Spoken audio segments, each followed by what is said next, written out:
When, when you look at where they want to take us, which is into this centralized global dictatorship, then you look at the main technique that they use to take us there. I gave it a name a long time ago now: problem, reaction, solution. Dead simple, devastating. At stage one, you create a problem. You blame someone or something else for it to hide the fact that you're really behind it. You then, through an unquestioning and pathetic media, tell the people the version of the problem you want them to believe.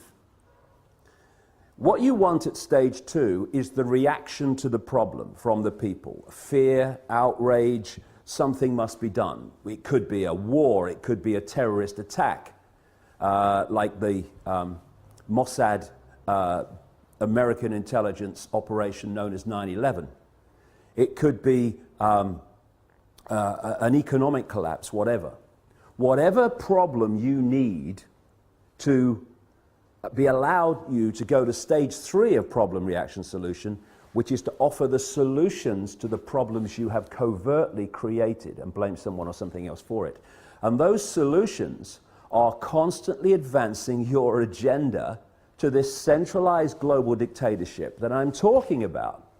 So when you crash the global economy, and when you're moving trillions and trillions of dollars around the world economy every day, as this network is, you decide if it goes up or down.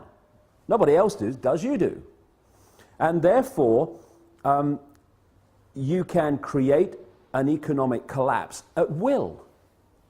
That's what they did in 2008, and they've gone on with it since. And the idea is that that problem is then offered a solution. And people like the Rothschild-controlled bagman and billionaire George Soros, one of the major funders, by the way, into existence of MoveOn.org, which is trying to move in, this Democratic Party-owned, cabal-owned operation, moving in on the Wall Street protests and stuff like that. You can then offer the solutions that Soros and others are offering, which are what? To solve this economic global crash, we need a world central bank. Stands back in amazement.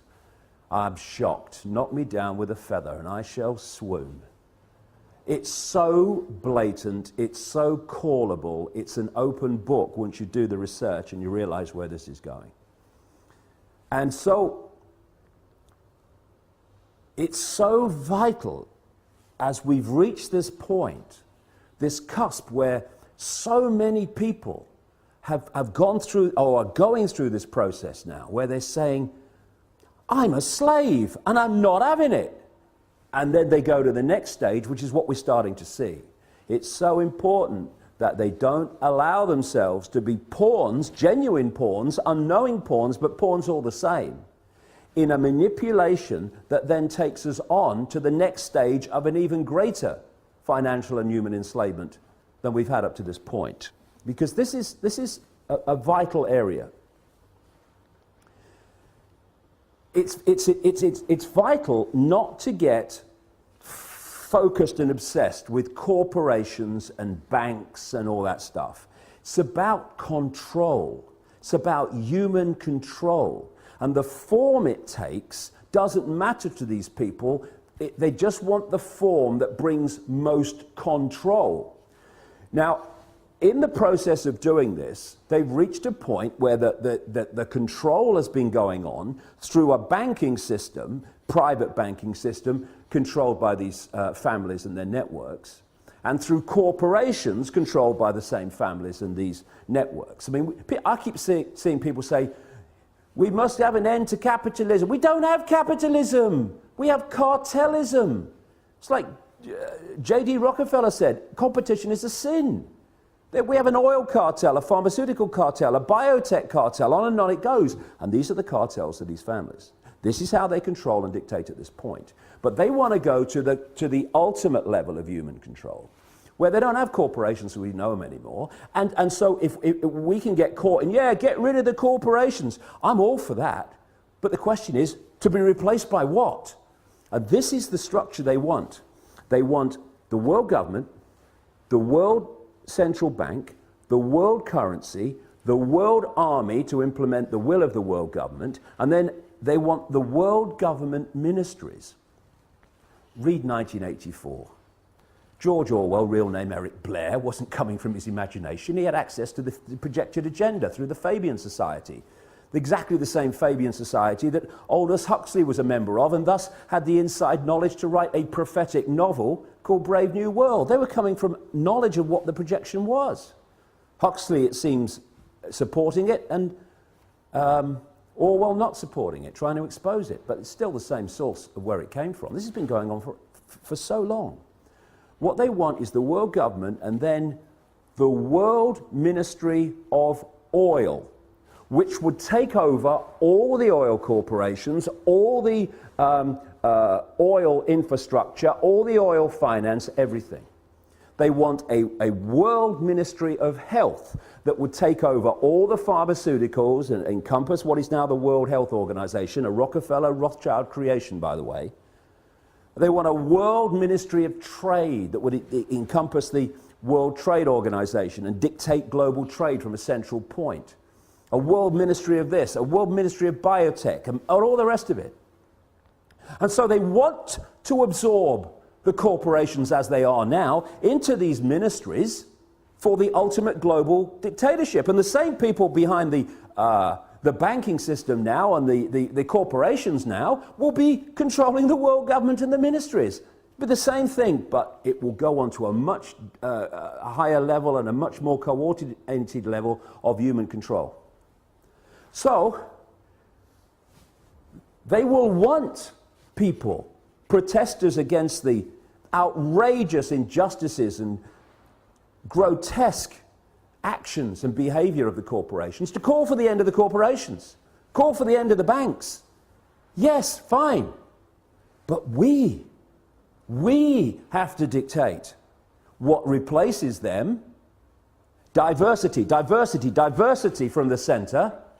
Control that people have of their own lives in their own communities, not what they want. And what I have to say, speaking now, I'm seeing happening around the world in these protests, having the cabal you were protesting against dictating what this stuff is replaced by. If we go there, more and more centralization of power, we'll live in a global fascist state within 10 years. Our children and grandchildren will live a lifetime bloody nightmare. Or we can go this way and saying we want power from the center to people in their communities. So no central cabal can dictate the lives of everyone in a country or a state, never mind everybody on the bloody planet. And one final thing. You know, these organizations that move in, like moveon.org, I mean, I wish the bloody would, sooner the bloody better, that are Soros funded and Democrat Party controlled, and all these people. And then I mean, if people, you know, a lot of the people in the protests, if they hear this bit, they'll be going, boo, what are you doing? Because I've seen them do it to people. Global warming caused by humans is a bloody giant hoax. It's been created to justify dramatic changes in society and control in society to advance this very agenda I'm talking about. Because if you're playing problem, reaction, solution, and you want, therefore, to present global change, you've got to generate global problems to which you can offer global solutions. Climate change. Everyone's affected. We need global laws. What's international law, by the way? Oh, international law. International law is law that everyone on the planet is supposed to obey. This is the world government international law coming into place. Anyone does a modicum of basic scientific research, they will see that human-caused climate change, notice it's climate change since temperatures started falling. When they go up again in the sun cycle, it will be global warming again. But do a modicum of research and you find that the whole idea was a scam. Anything that Al Gore's involved is a scam by definition. He knows nothing else. And yet, we're having these organizations like, was it 350.org? And these others, oh yes, we must have climate change legislation. Yes, come on, build me prison a bit more. Give me some carbon tax. Let's have it, high five. Because that's the way we've got to solve the problem. The way we solve the problem, we take our freaking minds back and stop having them dictated by other people. You must believe this, you must believe that. And again, this might upset a few people. Do you know I don't care? When I see around some of these protests, someone on a microphone speaking the words and then everyone repeats the sentence, then he says another sentence and everyone repeats the sentence, and we want freedom. People say to me, oh yeah, but that's giving everyone a voice. No, it's not. It's giving them the right to repeat what he's saying. It's not giving them a voice. It's turning them into groupthink, which is how we got into this mess. Individual think, unique think. That is what will get us out of it. Breaking out of these patterns of collective response and behavior. So I'm not interested in 350.org. Take your bloody nonsense about climate bloody change and go somewhere else. We're trying to bring about real change here, not selling another aspect of a global agenda. And move on .org and everyone like you go and do your bloody work somewhere else. Take your Soros money somewhere else. This is going to be a revolution that's going to make a difference. It's going to be a revolution of people, not organizations, not cooperating with their own enslavement, individually, and yes, together, collectively. This is a great opportunity to make a difference. But we need to get streetwise, and we need to get these parasites of the genuine energy of the people who've concluded, I'm a slave and I'm not having it, out of this whole deal. Because if we don't, they'll take it over and they'll do what every other one has done when it seems like some change is taking place. Look at Obama. Change, I stand for change. No, you don't. You stand for business as usual, and then some, as we've seen. It's just a word.